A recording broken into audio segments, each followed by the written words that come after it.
அந்த காலத்தம்மா. அவங்க அப்படி செஞ்சிருப்பாங்க. இன்னைக்கு யாராவது அப்படி இருக்காங்களா? அப்படின்னு எதிரணியில என்னைய பார்த்து கேட்கலாம். இன்னைக்கும் அதே மாதிரி ஒரு பெண்மணி இருக்கிறாங்க சார். அதே கோவையில சஃப்ரினா அப்படின்ற ஒரு பெண்மணி ரூ. 20க்கு பிரியாணி விக்கிறாங்க சார். அது பிரமாதம் இல்ல. அந்த பிரியாணி அண்டாவுக்கு பக்கத்திலே ஒரு அட்டைப்பெட்டி. அந்த அட்டைப்பெட்டிக்குள்ள சாப்பாடு பொட்டலம். அந்த சாப்பாடு பொட்டலத்துக்கு மேல ஒரு அட்டை ஷீட். அதுல என்ன தெரியுமா எழுதியிருக்குது? பசிக்கிறதா?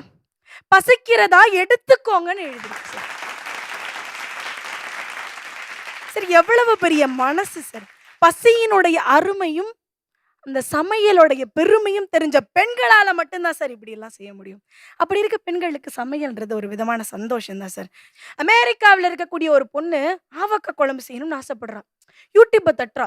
கொட்டாம்பட்டியில இருக்கிற கோவிந்தம்மாளுடைய சமையல் குறிப்பு அமெரிக்காவுல மணமணத்துக்கிட்டு இருக்குன்னு சொன்னா, அது சாதனை இல்லையா? அதோடு மட்டும் இல்ல. அந்த ஆவக்காய் குழம்புக்கு ஒரு லைக்கு, ஒரு கமெண்ட், ஒரு சப்ஸ்கிரைபோடு சேர்த்து சம்பளமும் வரும்பொழுது,